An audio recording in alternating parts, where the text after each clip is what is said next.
ಸ್ನೇಹಿತರೆ ನಮಸ್ಕಾರ. ಧರ್ಮಸ್ಥಳದ ಬಗ್ಗೆ ಪೂಜ್ಯ ವೀರೇಂದ್ರ ಹೆಗ್ಗಡೆ ಅವ್ರ ಬಗ್ಗೆ ಬಾಯಿಗೆ ಬಂದ ಹಾಗೆ ಮಾತಾಡೋದು, ಫೇಸ್ಬುಕ್ ಲೈವ್ ಬಂದು ಗಂಟುಗಟ್ಲೆ ಕಿರ್ಚಾಡೋದು ಅದೆಲ್ಲ ತುಂಬಾ ಸುಲಭ. ಅಲ್ಲಿ ಲೈಕ್ ಸಿಗುತ್ತೆ, ಕಮೆಂಟ್ ಸಿಗುತ್ತೆ, ಕೆಲವೊಂದಷ್ಟು ದುಡ್ಡು ಸಿಗುತ್ತೆ, ಕೆಲವು ದಾರಿ ತಪ್ಪಿದವರ ಚಪ್ಪಾಳೆ ಕೂಡ ಸಿಗುತ್ತೆ. ಆದರೆ ಅದೇ ವ್ಯಕ್ತಿಗಳು ಯಾವಾಗ ನ್ಯಾಯಾಲಯಕ್ಕೆ ಕಟಕಟೆಗೆ ಬಂದು ನಿಲ್ತಾರೋ, ಯಾವಾಗ ಸತ್ಯದ ಮುಂದೆ ನಿಲ್ತಾರೋ, ಆಗ ಅವರ ಬಣ್ಣ ಹೇಗೆ ಬದಲಾಗ್ತಾ ಇದೆ ಗೊತ್ತಾ? ಬೀದಿಯಲ್ಲಿ ಧರ್ಮಸ್ಥಳದಲ್ಲಿ ಅನ್ಯಾಯ ಆಗ್ತಾ ಇದೆ ಅಂತ ಬೊಬ್ಬೆ ಹೊಡೆದು ಸುಳ್ಳು ಹೇಳಿದ ಪ್ರಸನ್ನ ರವಿ ಅವರು ಕೋರ್ಟ್ ಹಾಲ್ನಲ್ಲಿ ಜಡ್ಜ್ ಮುಂದೆ ನಿಂತಾಗ ನಾನು ಧರ್ಮಸ್ಥಳದ ಹೆಸರೇ ಇಲ್ಲ ಸ್ವಾಮಿ ಅಂತ ಪ್ಲೇಟ್ ಬದಲಾಯಿಸ್ತಾ ಇದ್ದಾರೆ. ಅಂದ್ರೆ ನೀವು ನಂಬಲೇಬೇಕು. ಯಾಕಂದ್ರೆ ಇವತ್ತು ನಾನು ನಿಮ್ಮ ಮುಂದೆ ಇಡ್ತಾ ಇರೋದು ಕೇವಲ ಮಾತಲ್ಲ, ಇದು ಬೆಂಗಳೂರಿನ 6ನೇ ಹೆಚ್ಚುವರಿ ಸಿಟಿ ಸಿವಿಲ್ ಕೋರ್ಟ್ನಲ್ಲಿ ಅಧಿಕೃತ ಕ್ರಾಸ್ ಎಕ್ಸಾಮಿನೇಷನ್ ದಾಖಲೆ ನನ್ನ ಹತ್ರ ಇದೆ. ಪ್ರಸನ್ನ ರವಿ ಅವರೇ, ಈ ವಿಡಿಯೋ ನಿಮಗೆ ಅರ್ಪಣೆ. ನಿಮ್ಮ ಮುಖವಾಡ ಕಳಚುವ ಸಮಯ ಈಗ ಬಂದಿದೆ. ಪ್ರಸನ್ನ ರವಿ, ನೀವು ಸಮಾಜ ಸೇವಕಿ ಅಲ್ವಾ, ಕಾನೂನು ಹೋರಾಟಗಾರ್ತಿ ಅಲ್ವಾ, ಅದೆಲ್ಲ ಹೇಳ್ಕದಾರದ್ದು ನಾವು ನೋಡಿದ್ದೀವಿ. ಹಾಗಿದ್ರೆ ಕೋರ್ಟ್ ನೀಡಿದ ಆದೇಶಕ್ಕೆ ನಿಮ್ಮ ಬೆಲೆ ಏನ್ರಿ? ಈ ಎಕ್ಸಾಮಿನೇಷನ್ ರಿಪೋರ್ಟ್ನಲ್ಲಿ ನನಗೆ ಬಹಳ ನಗು ಬಂದಂತಹ ಅಂಶ, ವಕೀಲರು ನಿಮಗೆ ನೇರವಾಗಿ ಹೇಳ್ತಾರೆ, ಡಾಕ್ಟರ್ ವೀರೇಂದ್ರ ಹೆಗ್ಗಡೆ ಅವರ ವಿರುದ್ಧ ಅವಹೇಳನಕಾರಿ ಹೇಳಿಕೆ ನೀಡಬಾರ್ದು ಅಂತ ಕೋರ್ಟ್ ತಡೆಯಾಜ್ಞೆ ನೀಡಿದೆ, ಇದು ನಿಮಗೆ ಗೊತ್ತಾ ಅಂತ.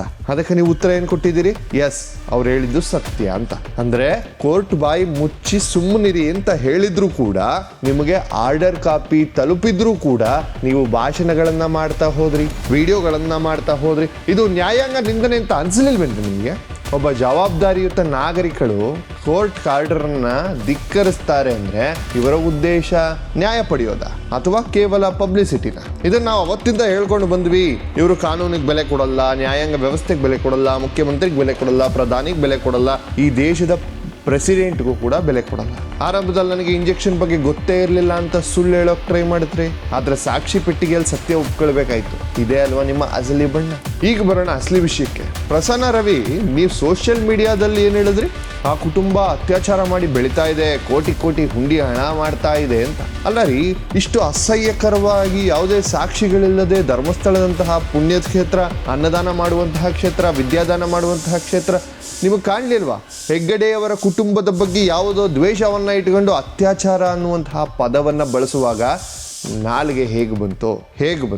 ಅದರ ವೀಕ್ಷಕರ, ಇಲ್ಲಿ ನೋಡಿ ಅಸಲಿ ತಮಾಷೆ ಸಿಗುತ್ತೆ ನಿಮಗೆ. ಕೋರ್ಟ್ನಲ್ಲಿ ವಕೀಲರು ಈ ಸ್ಟೇಟ್ಮೆಂಟ್ ತೋರಿಸಿ ನೀವು ಧರ್ಮಸ್ಥಳದ ಬಗ್ಗೆ ಹೀಗೆ ಹೇಳಿದ್ದೀರಾ ಅಂತ ಕೇಳಿದ್ರೆ ಪ್ರಸನ್ನ ರವಿ ಅವರ ಉತ್ತರ ಏನಿತ್ತು ಗೊತ್ತಾ? ಇದ್ರಲ್ಲಿ ಕ್ಲಿಯರ್ ಆಗಿ ಮೆನ್ಷನ್ ಆಗಿದೆ ನೋಡಿ, I have not referred Dharmasthala temple. It is false to suggest that I have referred to doctor Veerendra Heggade. ಏನ್ರಿ ನಿಮ್ ಡಬಲ್ ಸ್ಟ್ಯಾಂಡರ್ಡ್? ಹೊರಗಡೆ ಮೈಕ್ ಸಿಕ್ಕಾಗ ಪರೋಕ್ಷವಾಗಿ ಧರ್ಮಸ್ಥಳದವ್ರನ್ನ ಟಾರ್ಗೆಟ್ ಮಾಡೋದು, ಕಾವಂದರನ್ನ ಕಾಮಾಂಧ ಅಂತ ಹೇಳೋದು, ಧರ್ಮಸ್ಥಳದಲ್ಲಿ ಏನೇನೋ ಆಗಿದೆ ಅಂತ ಹೇಳೋದು, ಭಕ್ತರ ಮನಸ್ಸಿಗೆ ವಿಷವನ್ನ ತುಂಬೋದು. ಆದ್ರೆ ಕೋರ್ಟ್ ನಲ್ಲಿ ಸಾಕ್ಷಿ ಪೆಟ್ಟಿಗೆ ಹೇರಿದ ತಕ್ಷಣ ಅಯ್ಯೋ ನಾನು ಧರ್ಮಸ್ಥಳದ ಬಗ್ಗೆ ಮಾತಾಡ್ತಾ ಇಲ್ಲ, ಅವ್ರ ಹೆಸರೇ ಹೇಳಿಲ್ಲ, ನಾನು ಹೆಗ್ಗಡೆಯವ್ರ ಬಗ್ಗೆ ಮಾತಾಡ್ತಾನೆ ಇಲ್ಲ, ನಾನು ಯಾವುದೋ ಬೇರೆ ದೇವಸ್ಥಾನದ ಬಗ್ಗೆ ಮಾತಾಡಿದ್ದು ಅಂತ ನುಂಚಿಕೊಳ್ಳೋದು. ಪ್ರಸನ್ನ ರವಿ ಅವರೇ, ನಿಮಗೆ ಧೈರ್ಯ ಇದ್ರೆ, ಸತ್ಯ ಇದ್ರೆ, ಸತ್ಯ ನಿಮ್ಮ ಕಡೆಗಿದ್ರೆ ಕೋರ್ಟ್ನಲ್ಲಿ ಎದೆ ತಟ್ಟಿ ಹೇಳ್ಬೇಕಾಗಿತ್ತು, ಹೌದು ನಾನು ಹೇಳಿದ ಧರ್ಮಸ್ಥಳದ ಬಗ್ಗೆನೆ, ನನ್ನ ಹತ್ರ ಸಾಕ್ಷಿ ಇದೆ ಅಂತ. ಯಾಕ್ರಿ ಹೇಳಲಿಲ್ಲ? ಯಾಕಂದ್ರೆ ಜೈಲಿಗೆ ಹೋಗೋ ಭಯ, ಅಥವಾ ನಿಮ್ಮ ಹತ್ರ ಯಾವ ಸಾಕ್ಷಿಯೂ ಇಲ್ಲ ಅನ್ನೋ ಸತ್ಯ.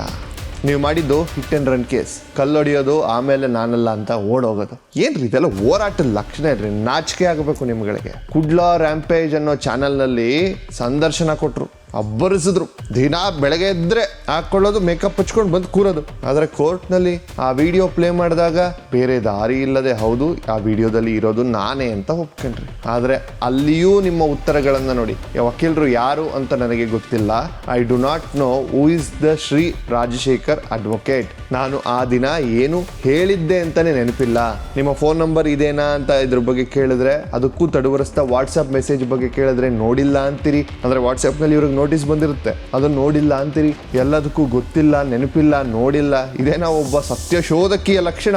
ಯಾರ ಹತ್ರ ಸತ್ಯ ಇರುತ್ತೋ ಅವರಿಗೆ ಭಯ ಇರಲ್ಲ, ಅವರು ತಡವರಿಸಲ್ಲ. ಆದ್ರೆ ಇಲ್ಲಿ ಪ್ರತಿಯೊಂದು ಪುಟದಲ್ಲೂ ನಿಮ್ಮ ಭಯ ಎದ್ದು ಕಾಣ್ತಾ ಇದೆ. ಇನ್ನೊಂದು ಆಘಾತಕಾರ ವಿಷಯ ನೋಡಿ, ಈ ಪೇಜ್ ನಂಬರ್ 33ರಲ್ಲಿ ವಕೀಲರು ಒಂದು ದಾಖಲೆ ಅಂತ ತೋರಿಸ್ತಾರೆ, ಇದು ನಿಮ್ಮ ಸಹಿ ಅಲ್ವಾ ಅಂತ ಕೇಳ್ತಾರೆ. ಇದು ಯಾವುದು P12 ಪೋಸ್ಟಲ್ ಅಕ್ನಾಲೆಜ್ಮೆಂಟ್. ಅದಕ್ಕೆ ಇವರು ಇದು ನನ್ನ ಸಹಿ ಅಲ್ಲ, ವ್ಯತ್ಯಾಸ ಇದೆ ಅಂತ ವಾದ ಮಾಡ್ತಾರೆ. ಸ್ವಂತ ಸಹಿಯನ್ನೇ ಗುರುತಿಸಲು ನಿರಾಕರಿಸುವ ಹಂತಕ್ಕೆ ಇವರು ಇಳಿದಿದ್ದಾರೆ ಅಂದ್ರೆ ಇವರು ಉಳಿದ ವಿಷಯಗಳಲ್ಲಿ ಎಷ್ಟು ಸತ್ಯ ಹೇಳ್ತಾರೆ ಅನ್ನೋದನ್ನ ನೀವು ಯೋಚನೆ ಮಾಡಬೇಕು. ನ್ಯಾಯಾಲಯಕ್ಕೆ ಬಂದು ಪ್ರಮಾಣ ವಚನ ಸ್ವೀಕರಿಸಿ ಸ್ವಂತ ಸಹಿ ಬಗ್ಗೆ ಗೊಂದಲ ಸೃಷ್ಟಿಸುವುದು ಎಷ್ಟು ಸರಿ? ಇನ್ನು ನೇರವಾಗಿ ನ್ಯಾಯಾಲಯದ ದಿಕ್ಕನ್ನ ತಪ್ಪಿಸುವಂತಹ ಕೆಲಸ ಮಾಡ್ತಾ ಇದ್ದಾರೆ ಇವರು. ಲಕ್ಷಾಂತರ ಜನರು ಡಾಕ್ಟರ್ ವೀರೇಂದ್ರ ಹೆಗ್ಗಡೆ ಅವರನ್ನ ನಡೆದಾಡುವ ದೇವರು, ನಡೆದಾಡುವ ಮಂಜುನಾಥ ಅಂತ ಪೂಜಿಸ್ತಾರೆ. ಅವರು ನಡ್ಕೊಂಡು ಹೋಗ್ತಾ ಇದ್ರೆ ಅಲ್ಲಿಂದ ಅಡ್ಡ ಬೀಳ್ತಾರೆ. ಅದರ ಪ್ರಸನ್ನ ರವಿ ಅವರು ಕೋರ್ಟ್ನಲ್ಲಿ ಏನು ಹೇಳಿದ್ದೀರಿ? I have referred the words ಮಾತನಾಡುವ ಮಂಜುನಾಥ ಟು ಶ್ರೀ ಸೀನಪ್ಪ. ದೇವರ ಹೆಸರನ್ನ ಇಟ್ಕೊಂಡು ವ್ಯಂಗ್ಯ ಮಾಡೋಕೆ ನಿಮಗೆ ಎಷ್ಟು ಧೈರ್ಯ? ದೇವರನ್ನ ಮುಂದೆ ಹಾಕಿಕೊಂಡು ಉಂಡಿ ಹಣದಲ್ಲಿ ಬದುಕುವುದು ಮಾತ್ರ ಗೊತ್ತು ಅಂತ ನೀವು ಹೇಳಿದ್ದು ಯಾರಿಗೆ? ಇವತ್ತು ನೀವು ಕೋರ್ಟ್ನಲ್ಲಿ ನಾನು ಶೀನಪ್ಪ ಅವರಿಗೆ ಹೇಳಿದ್ದು ಅಂತ ಕವರ್ ಮಾಡ್ಕೋಬಹುದು. ಅವರು ಅಲ್ಲಿ ಪಿಟಿಷನರ್ ಆಗಿದ್ದು ಅನ್ನೋದು ಕಾರಣಕ್ಕೆ ಶೀನಪ್ಪ ಅವ್ರ ಹೆಸರನ್ನು ತೆಗೆದು ಅವ್ರಿಗೆ ಹೇಳಿದ್ದು ಅಂತ ಹೇಳ್ಕೋಬಹುದು. ಆದ್ರೆ ಆ ವಿಡಿಯೋ ನೋಡಿದ ಇಡೀ ಕರ್ನಾಟಕ ಗೊತ್ತು ನೀವು ಯಾರನ್ನು ಟಾರ್ಗೆಟ್ ಮಾಡ್ತಿದ್ರಿ ಅಂತ. ನಿಮ್ಮ ಈ ದ್ವಂದ್ವ ನೀತಿ, ಈ ಹೇಡಿತನಕ್ಕೆ ದಾಖಲೆಗಳೇ ಕನ್ನಡಿಯಾಗಿ ತೋರಿಸ್ತಾ ಇದೆ ನಿಮ್ಮ ಯೋಗ್ಯತೆ ಏನು. ವೀಕ್ಷಕರೇ, ಇದು ಪ್ರಸನ್ನ ರವಿ ಮತ್ತು ಅವರ ತಂಡದ ಅಸಲಿ ಮುಖ. ಧರ್ಮಸ್ಥಳದಲ್ಲಿ ಅತ್ಯಾಚಾರ, ಅನ್ಯಾಯ, ಲೂಟಿ ಏನೇನು ಮಾತಾಡಿದ್ರು ಕೋರ್ಟ್ ಒಳಗಡೆ. ಅಯ್ಯೋ, ನಾನು ಧರ್ಮಸ್ಥಳದ ಬಗ್ಗೆ ಮಾತಾಡೇ ಇಲ್ಲ, ನನಗೆ ಯಾರ ಬಗ್ಗೆನೂ ಗೊತ್ತಿಲ್ಲ, ನನಗೆ ನೆನಪೇ ಇಲ್ಲ. ಏನ್ರಿ ಅಲ್ಲಿ ಹುಲಿವೇಷ ಹಾಕ್ತೀರಿ ಸೋಷಿಯಲ್ ಮೀಡಿಯಾದಲ್ಲಿ. ಕೋರ್ಟಿಗೆ ಬರ್ತಿದ್ದಂಗೆ ಇಲಿವೇಷನ. ನ್ಯಾಯಾಲಯದ ದಾಖಲೆಗಳು ಸುಳ್ಳು ಹೇಳಲ್ಲ. ಇವತ್ತು ಸಾಬೀತಾಗಿದೆ ಇವರ ಹತ್ತಿರ ಯಾವುದೇ ಸಾಕ್ಷಿಗಳಿಲ್ಲ. ಇವರು ಮಾಡ್ತಿರೋದು ಕೇವಲ ಸುಳ್ಳು ಪ್ರಚಾರ. ತಡೆಯಾಗನೇ ಇದ್ದರೂ ಅದನ್ನು ಉಲ್ಲಂಘಿಸಿ ಕೋರ್ಟ್ ಗೌರವವನ್ನ ಕಳೆದು ಇವರ ಮಾತುಗಳನ್ನ ಆಡಿದ್ದಾರೆ. ಇನ್ನಾದ್ರೂ ನಾವು ಇವ್ರನ್ನ ನಂಬೇಕಾ? ಯೋಚನೆ ಮಾಡಿ. ಧರ್ಮಸ್ಥಳ ಒಂದು ಶಕ್ತಿ, ಮಂಜುನಾಥ ಸ್ವಾಮಿ ಸತ್ಯದ ಸ್ವರೂಪ. ಅಲ್ಲಿ ಸುಳ್ಳುಗಾರರಿಗೆ ಈ ರೀತಿ ಆಗತಾನೆ ಇರುತ್ತೆ ಅನ್ನೋದನ್ನ ಈ ಕೋರ್ಟ್ ದಾಖಲೆಗಳು ಸಾರಿ ಹೇಳ್ತಿವೆ. ಇದ್ರ ಹಿಂದಿನ ಸ್ವಲ್ಪ ಘಟನೆಗಳು ಏನೇನಾಗಿಲ್ಲ ರೀ. ಮಹೇಶ್ ಶೆಟ್ಟಿ ತಿಮ್ಮರೋಡಿ ಊರು ಬಿಟ್ಟು ಹೊರಗಿದ್ದಾನೆ. ಗಿರೀಶ್ ಭಟ್ಟಣ್ಣಂಗೆ ನಾಳೆ ಎಲ್ಲಾದ್ರೂ ಹೊಡಿತಾರೇನೋ ಅನ್ನೋ ಭಯ ಇದೆ. ಸಮೀರ್ MD ಮನೆ ಇಲ್ಲದೆ ಅವನೇನೋ ಪಾಪ ಮಾಡ್ಕೊಂಡಿದ್ದ, ಅವನ್ನೂ ಹಾಳು ಮಾಡಿಟ್ರು. ಚಿನ್ನಯ್ಯ ಸುಳ್ಳು ಸಾಕ್ಷಿ, ಯಾವುದೋ ಒಂದು ಸಣ್ಣ ಪುಟ್ಟ ಕಾಸಿಗೋಸ್ಕರ ಬಂದವನು ನೆಮ್ಮದಿ ಇಲ್ಲದ ಜೀವನಕ್ಕೆ ತಂದಿಟ್ಬಿಟ್ರಿ. ಸುಜಾತ ಭಟ್ ಅನ್ನುವಂತಹ ಒಂದು ಮುದುಕಿಯನ್ನ ಕರ್ಕೊಂಡು ಆಕೆಯ ಜೀವನವನ್ನು ಹಾಳು ಮಾಡಿಟ್ರಿ. ಎಲ್ಲರೂ ಬೀದಿಗೆ ಬಂದ್ರಿ. ಕೆಲವು ಮಂಜುನಾಥಂದು ಅಣ್ಣಪ್ಪ ಸ್ವಾಮಿಗೆ ಬಿಟ್ಟಿದ್ದು. ಹೊಡ್ತಾನೆ, ಸಮಯ ಬಂದಾಗ ಎಲ್ಲ ಕೊಡ್ತಾನೆ. ಕೊನೆಯದಾಗಿ ಪ್ರಸನ್ನ ರವಿ ಅವರೇ, ಇನ್ನು ಮುಂದಾದ್ರೂ ಸುಳ್ಳು ಹೇಳೋದನ್ನ ನಿಲ್ಲಿಸಿ. ಇಲ್ದಿದ್ರೆ ಕಾನೂನು ತನ್ನ ಕೆಲಸವನ್ನು ಮಾಡ್ತಾ ಇರುತ್ತೆ. ಭಕ್ತರು ತಕ್ಕ ಪಾಠವನ್ನ ಕಲಿಸ್ತಾ ಇರ್ತಾರೆ. ಈ ವಿಡಿಯೋನ ರಾಜ್ಯದ ಮಂಜುನಾಥ ಸ್ವಾಮಿಯ ಭಕ್ತರಿಗೆ ತಲುಪಿಸ್ರಪ್ಪ. ಧರ್ಮಸ್ಥಳದ ಬಗ್ಗೆ ಇಲ್ಲಸಲ್ಲದ ಆರೋಪ ಮಾಡುವವರ ಬಾಯಿಗೆ ಬೀಗ ಹಾಕೋದು ನಿಮ್ಮೆಲ್ಲರೂ ಜವಾಬ್ದಾರಿ. ಸತ್ಯಮೇವ ಜಯತೆ. ಜೈ ಹಿಂದ್, ಜೈ ಕರ್ನಾಟಕ, ಜೈ ಮಂಜುನಾಥ.